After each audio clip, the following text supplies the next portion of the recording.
All right, for the today's topic session, so what we plan to cover was about enlightenment. What are the steps that are needed to get enlightened, right? Now, this is a very profound subject. There is a lot that goes in terms of how you bring your life together. What are the things that help us to make and shape the life? How do we see, life in reality to itself? What are the major things that we have to consider? It is not just meditation alone, right? There are a lot of things that we have to bring together for such a level of work to happen, right? So what we'll do is we'll talk about it briefly about how this whole structure comes together and all that. And then as we go into the details of it, we'll see whether we can finish it today or maybe we can do in subsequent conversations, right? So fundamentally, there are 12 steps, right? In general, right? There are about 10 to 12 steps that we have to go through. Every individual has to go through to get enlightenment, right? So first of all, the topmost thing which everyone gets started with is ideally called awakening, right? Recognizing that there is something beyond the body and mind, recognizing and understanding that my body, my mind, and my life, as it's going as smooth as it is, there is something beyond that. There is a spontaneous recognition of the normal life that we are leading, and then identifying ourselves to the truth, and kind of going and thinking that there is something deeper that I need to go, right? Existential questioning yourself, why am I there, what changed, how my journey is running, noticing moments of insights that are happening inside, a lot of these things start to happen. This is the first step. The first seeing is what we call, right? And this is where the process kicks off. Now suddenly, whatever you have been enjoying, whatever you are liking outside, you know the intellectual activities that are really happening, now suddenly you start to see that they are not helping you in any form or fashion, right? You have a sign of curiosity in life. You have a sign of, what practices I wanted to do. Am I being in the right place, right time, doing the right things? A lot of those questions will start. That is the first seeing, awakening process, right? Then starts the longing aspect of it. The second one, longing and the intention. It's like, fuel to the fire. The fuel is where it comes down. Once you have that urge that you wanted to go deep, you wanted to start looking at it, you will start a clear intention and longing for the freedom from the suffering, or whatever those two three things that we are holding up, right? So what we do is, typically in this second phase of it, we start to look at, basically, how do I come out of it? Okay, what do I need to know? That who am I? you know how do I bring my life in line? What is the daily routine that I need to build? So longing and the intention. Then comes the process where you are starting to purify yourself. Purification, cleansing your mind, emotional activity, and the habits that we hold together, right? The emotional habits, the attachments, unhealthy patterns that we have created for ourselves. A lot of these things will come in play in the third step. Fourth step is the discipline, the ritualistic discipline that we adopt to make sure that am I, it's like sadhana, establishing a daily routine to make sure that you are able to get this, you are able to do that, you are able to go deeper, you are able to do things in a way that it's allowing you to go more deeper, right? Fifth is the self inquiry, asking that awareness questions. Who am I? Trying to go inward and trying to realize who you are and why you are here, taking a little bit of a deeper step. Then the detachment comes, right? Through that process of purification. And with purification, you start to do sadhana, you go deeper and all. Then you start to let go of your desires, your fears, whatever we are holding inside, the identity pattern that we have established for ourselves, right? A lot of those things will start to detach itself. That's the next step. Then goes into the surrender mode, right? Once you have let go of your ego, the surrender mode will start to come, right? Which is the most important. After that vairagya, which is the detachment aspect of it, kicks into yourself, you get to surrender yourself to the divine flow, right? You start to not create your life the way you want it. You let the divine flow through you, right? So that's the most important one, which is 7. Then goes into the inner silence. As you go deeper, you are now connected to the divine energies. So in that process, you go into that stillness. The thoughts begin to dissolve within itself. You're not forcing anything to happen. You are letting things happen as they are, right? That's the one. Then comes the expansion. Consciousness starts to expand as the thoughts come down. Slowly you are getting into the stillness. The consciousness starts to expand at its best, right? So we are expanding into the greater consciousness. Then get into the realization aspect of it, which is the truth of it, right? The direct knowledge, the pure awareness that you are building together. Then with that you start to integrate this aspect of the life and patterns to how you are living today in a daily life, bringing that knowledge, bringing that detachment, bringing that surrenderness, bringing that inner silence and peace, everything together. You are bringing that into your day to day life. That's the last but. And then the final one is a realization where you have completely free and you have freedom from the ego and the cycle of death and birth. That's the 12th step that goes in there. Now, if we start to look at it, how do I bring all of this together? So in this process, right? Hey, meditation is there. Yes, absolutely, meditation is there. It's probably in the 3-4 steps, where you are actually doing meditation. You are cleansing your emotional aspect of it.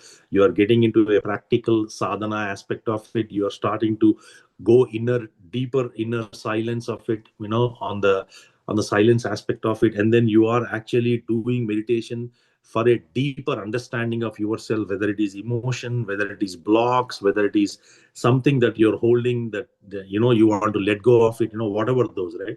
So there are aspects where the meditation is helping you significantly in the path of getting getting to enlightenment. But that's not the only it though. We have other aspects also that we need to bring it together. And this session is focused on that, right? How do I get there? And then for each of us to understand, where am I in this process? If I look for what are the steps for enlightenment, these are the 12 steps for enlightenment. Now if I bring them together, where am I? Am I in step 6? Am I in step 8? Am I in step 10? Am I in step 4? Am I in step 2? Because these are gradual progressions that happen throughout our life, right? Now, you may have different versions of it. Some may talk about 8 steps, some may talk about, 10 steps, but in general, these are the 12 things that you need. They may probably add 2 things together, right? Inner silence and purification can be part of one point. Or they may say that the intention aspect of it and then the awareness aspect that may be one point, right? So they may have different numbers. Don't caught onto that. But the point is that each step or each phase of it, we have to go through certain things within our system. Until we have that profound experience for ourselves, enlightenment is far, far away. Enlightenment is nothing but you are realizing that who you are and you are living with that realization. That is enlightenment, right? Uh, so in this also comes seva aspect of it, where you are able to get in and then do a lot of selfless service. Now, selfless service, there is no identity. You are doing it for sake of doing it. You're not expecting anything out of it. So that's also part of it. So if we go and start to look at the first one, right, which is the awareness aspect of it, the awakening aspect of it, what is starting? How do I do that? A glimpse of a peacefulness, a glimpse of something external that may touch you, or an event or a particular practical activity might bring your way, right? What happens is, in a usual scenario, once you have that little bit of an awakening or a curiosity to understand what is happening, we usually mistake that with our intelligence, right? thinking that this may be the real awakening.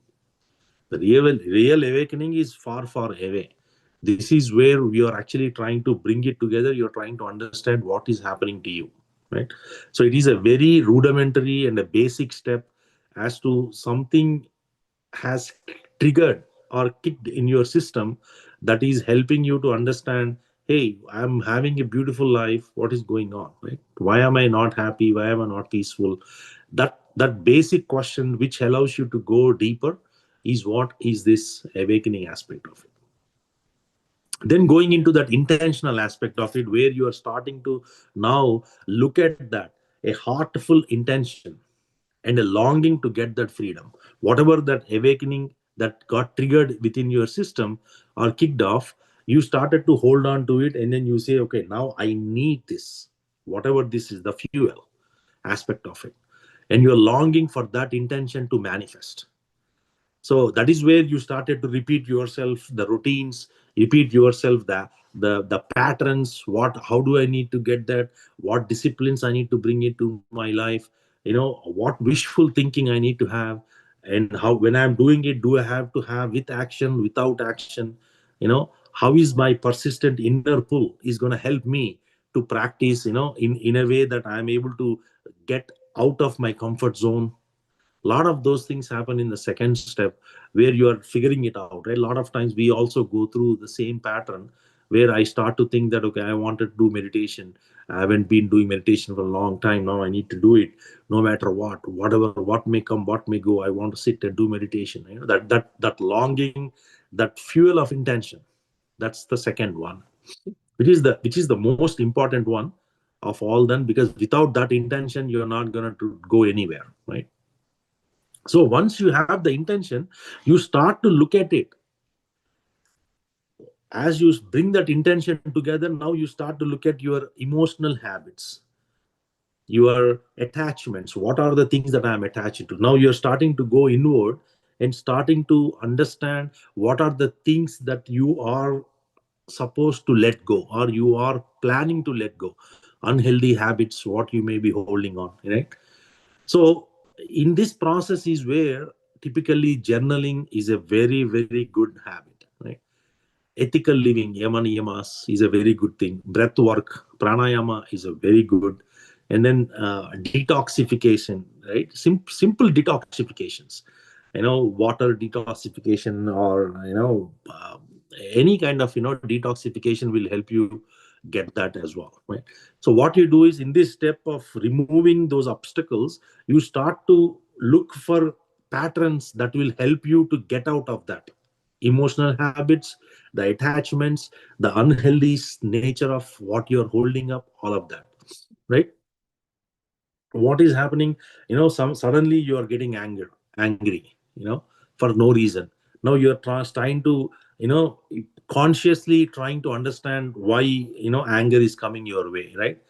And you are starting to practice that conscious breath, right? Before reacting, when the anger comes, you take, and then, so this is a practice, right? So instead of trying to force the change to happen too quickly, you are trying to bring that in a gradual way, helping for you to understand, how do I reduce those uncomfortable patterns within my system, right? So that is the most important aspect of, once you have that longing, you start to purify yourself, removing those obstacles that are not letting you to go into your state of being, right? Now once you figured out, okay, I need to do meditation, I need to do little bit of pranayama, I need to do little bit of yama niyama, some kind of lifestyle changes, emotional habits have to be brought down. Now slowly you come into a pattern. Okay, how do I do it? Do I have to do it 41 days? Do I have to do it 90 days? 1 year, 2 years, 5 years? What is the pattern, right? How long you have to do it on a daily basis? So you bring that discipline into your life, which is the next one. Stabilizing the daily routine and the practice is the most important for transformation. Without that, transformation is not possible. It is only a fool's quest, right? If you do not have sadhana with you. So the practice is the most important thing. Consistency is key to success, right? So we have to make sure that you are bringing that routine into your life, and you're practicing that in a very, very contentious way, right? Sitting for 30 minutes every day, no matter what. And trying to looking, it's like, you also try to like, I can skip one day and then I can do the next day 2 hours, all that is not, those are all pitfalls, right? You fall into that. We have to make sure that the discipline is very regular and discipline is very centered towards the goal, the longing goal. when because you started to purify yourself, you got to go deep, right? Then comes the aspect of where you are starting to do the self inquiry, turning attention inwardly. You start to look at it as the practice goes deeper and deeper, day by day, day by day, day by day. A direct investigation will start within your system. What is this awareness? Okay, I'm getting a pain. Who is observing this pain? Am I the one going through the pain, or am I the one observing the pain within my body? Oh, I am observing the pain. Oh, that is awareness. Some things like that. Aware of your own thoughts, aware of your own patterns. What is happening? Emotional burst that you are bringing on. You are aware of it. What happens when I am sad? We ask the question: Who is aware of this sadness? And notice that awareness is separate from the thought. The thought is separate, I am separate, right? You're trying to distinct yourself. That is the inward journey. That's the most important aspect, where we start to realize that I am not what I am projected as, right? So, and then what you do is, with that kind of slow realize, it's not realization, it's a start of accepting the way you are looking at things, the way you are trying to understand little deeper into your own inward journey. Slowly what happens is, you getting to deepen your sadhana, right? You want to have that silence, whatever you have observed here, little bit of that awareness silence, or the silence between thought to thought. Now you wanted to experience that for sustained time, for a longer time, right? So that's when you start to do little bit of a deeper meditation, abiding in that natural awareness. How do I take it to 2 hours, 4 hours, 6 hours? Sitting in silent for a longer time, sitting in that awareness for a longer time. How do I make my body stand still, right? What kind of bliss and what kind of stability do I need to bring it together? That is your next step, where you are going very deep. It will help you to become very calm, balanced, centered, absolutely no pressure whatsoever, no stress whatsoever. You are living with that harmony, right? You are enjoying all of that. So that's the next one. Then we start to slowly see, once you have that kind of a feeling within your system, now you understand there is a greater power, there is a greater divine activity that is happening, and I am part of that. I am not the one running it, I am part of it, right? That's when you start to trust the universal process. That's when you start to trust whatever is happening to you. Then you bring that surrenderness, right? So far we have been in the control. The ego has been controlling all of us. Ego takes control and it runs the system for us. Now slowly you start to release that ego aspect of it and give control to your divine aspect of it within you, right? Now, some may start doing, meditation, some may probably go a little deeper and then say, okay, I want to surrender to thy, or some kind of, radical exercises, whatever, right? Whatever may be the path that you choose to get there, you probably go very deep into that to make sure that you are able to start realizing the fruits of it, letting go of the control. I'm no longer in charge. You are accepting that there is a divine entity out there, and that is also within me. Now I let everything happen at its own pace, right? So instead of worrying, now you surrender yourself to the outcome of it with a sense of relief, with a beautiful relief that, okay, everything is happening is for good, no matter what it is. And because I've started to see this big picture now. So far I haven't seen it. So far I'm trying to change situations according to my ego, how ego has to play. But now I start to realize that ego is very limited and my divine power is unlimited. So you start to surrender to the divine power. No anxiety, you will lose all of that, right? You are very open to the life. You do not look anything as a problem anymore. The problems what you see in your life are no longer problems, they become only challenges. And you see most of them are for learning, right? Hey, they are here to teach me. There is absolutely no conflict and no confusion in terms of how you are accepting things in your life. Everything that comes to you, you just take it in. This is where the transformation begins. That's why surrender is very important, right? Then you start living with that compassion. Once you have arrived at a point where now you surrender yourself, you trust the process. Now what you do is you are living with that compassion, right? So whatever that unity that we are talking about, unity in diversity, right? Hey, I am not the one alone here, right? Everyone else is also in the same consciousness. So there is absolutely no need for me to be selfish. So you start to get into selfless service, right? uh, you wanted to help what you are enjoying, the peace, the kind of happiness, the kind of that kind of surrender life, right? That blissful life you wanted to also teach and expand that to everyone else, right? Helping someone without expectations, helping someone without any inner commentary, right? You're not going to have inner chatter that whether I should do it or not do it. You just do it because that's how you are with the flow now, right? Then you are not doing a spiritual bypass, right? Hey, things are happening to me. No, now you no longer fight with them, you no longer avoid them, you no longer run away from them. Instead you face them bravely, anything that comes to you, right? With compassion, with love, with with light, and with inner power. You face any situation that comes your way with absolute clarity, right?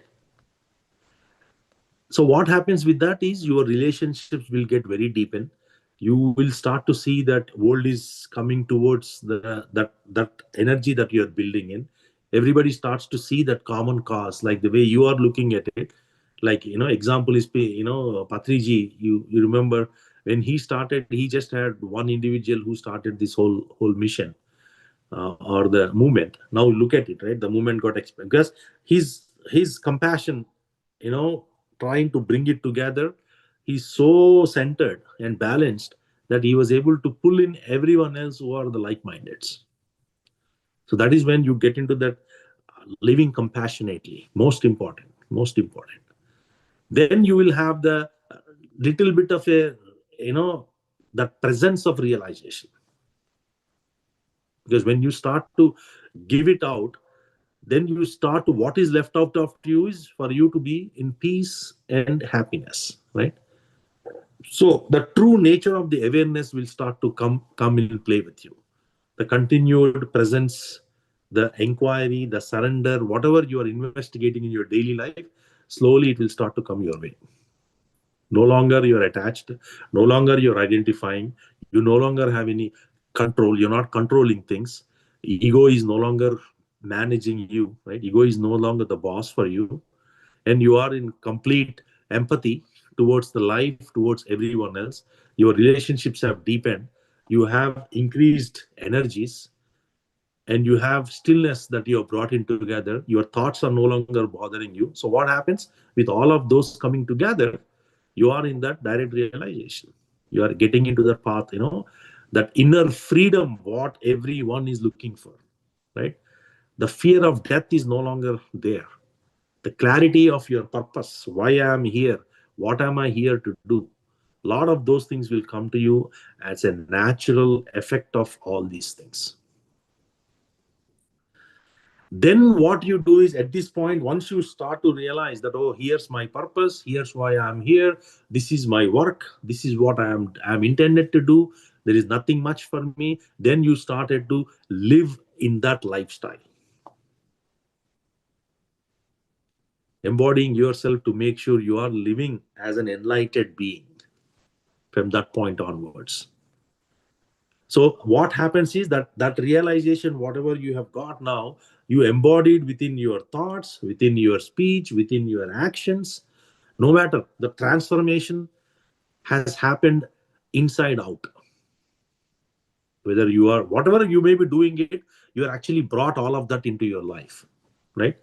So what happens? Ethical living, mindful speech, rightful living, and then you will never leave your practice of meditation. You'll continue to be doing your meditation, right?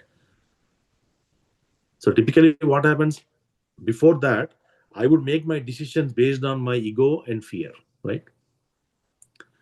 I don't make decisions based out of my compassion and clarity, right? Most of us, even today, if we are not very deep in our state of being, we make decisions out of our ego and fear. Majority of the decisions. I'm not saying every decision, majority of the decisions, right? So what happens is, at that point, you have started to look at that big picture. You're started to live in that big picture. No, it is no longer the barriers. There is no barrier between you and me, I and you, kind of it. The difference is no longer there. We are all conscious beings, right? So what happens is, you're no longer comparing people against others. You're not looking at, okay, my state is better than your state. Everybody, there is no superiority, there is no inferior. All that is gone. The drama is gone. Because in the previous steps, you started to realize it, you brought it to your system, you are now enjoying it. But now in this step, what is important is, now you're bringing that into your daily life. That's the most important aspect. When you bring it to the daily lives, no matter what is happening surrounding you, you're not bringing any of that into your practice or into your daily life. That's the most important. There is no inner conflict or inner friction that is happening in your daily life, right? So when you start to live with that kind of lifestyle, slowly, no matter what may be happening to you, right, what may be happening surrounding you, it may be a life's storm that may come out to you. Like, it's called stabilization, basically, right? Which is the last but one step, right? The last step, last but one, where you are now, no matter what is happening, right? The persistence in terms of staying in that being is so strong, that whether it is a stressful event, whether it is a health event, whether it is some kind of somebody, relationship loss, or family issue, or whatever it may be, right? You are not going back. You are in that state of bliss all the time. And that leads to, over a period of time, if you are able to live into that, right? Because of that practices, the advanced practices, and the ongoing self-study, this is where it becomes more like a pattern, a routine, right? Every single day you are doing, sadhana, sajjana sangatya, swadhyaya, community support, seva.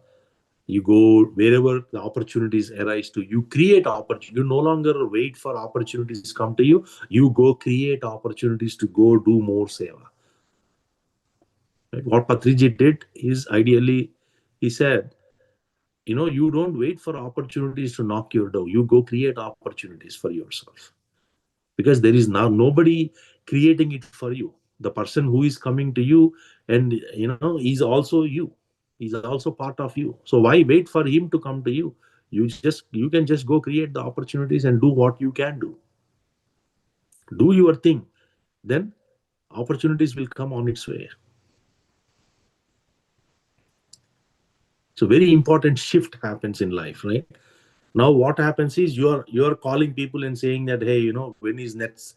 You ask them, sajjan sangat, when you want to do it, satsang, when you want to do it, when you want to meet, when you want to talk, when you want to connect, without anybody pushing you, without anybody asking you to do things. You are doing it on your own, because now you realized that that is the way of living.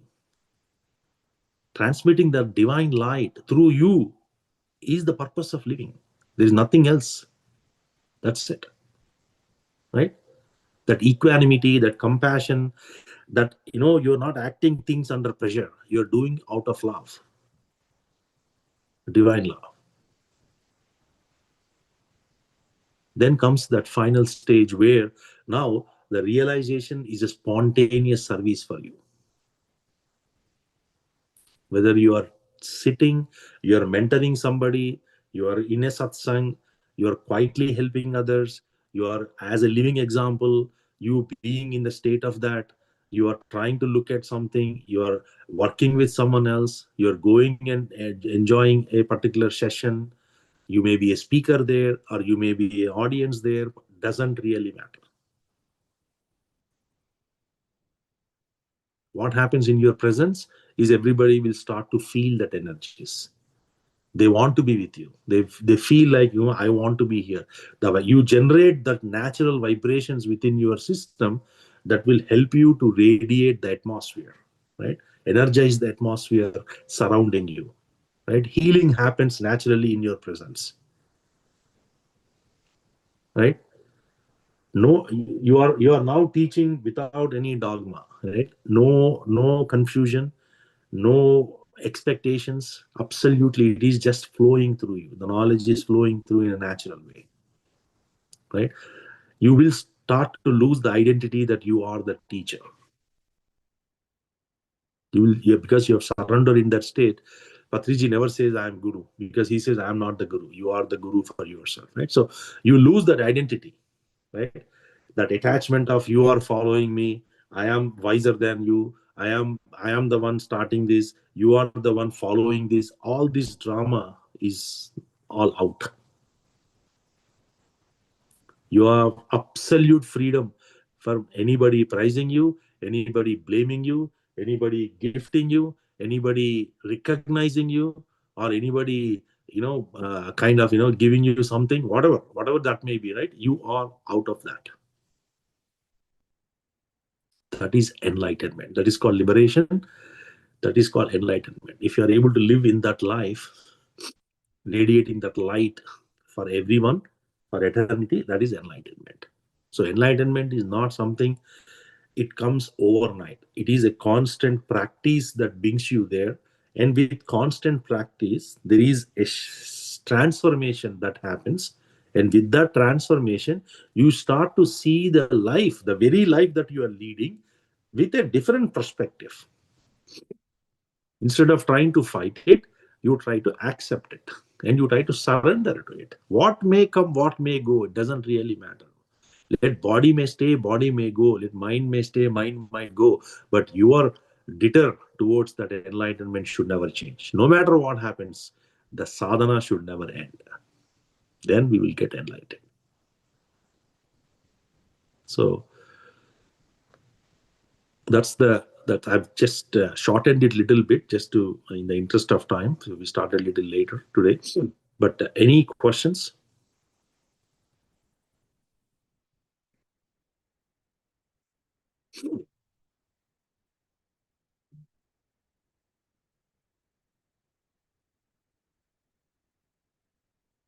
Any questions?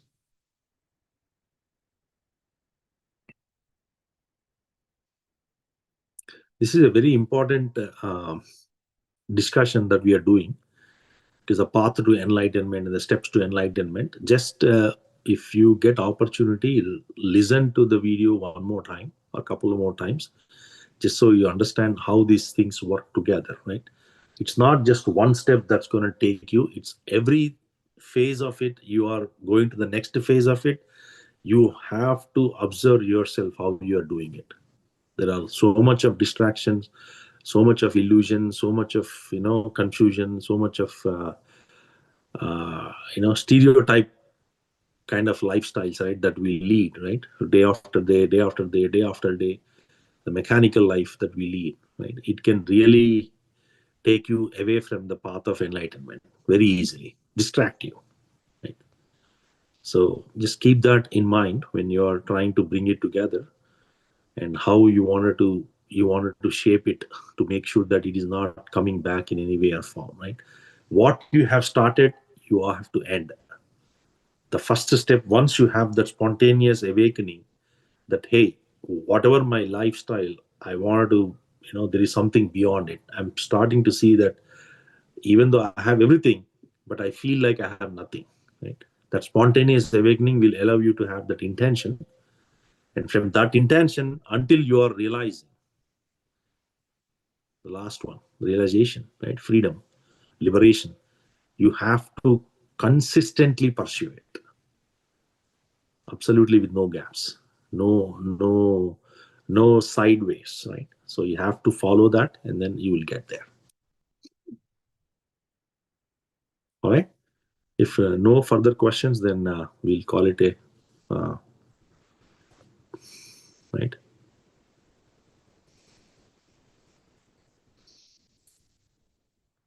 It's texted. Okay. All right. If no questions, then let's call it a night. We'll see you all next week. Huh? Thank you very much. Have a wonderful evening, and do apologies that we were a couple of minutes late today.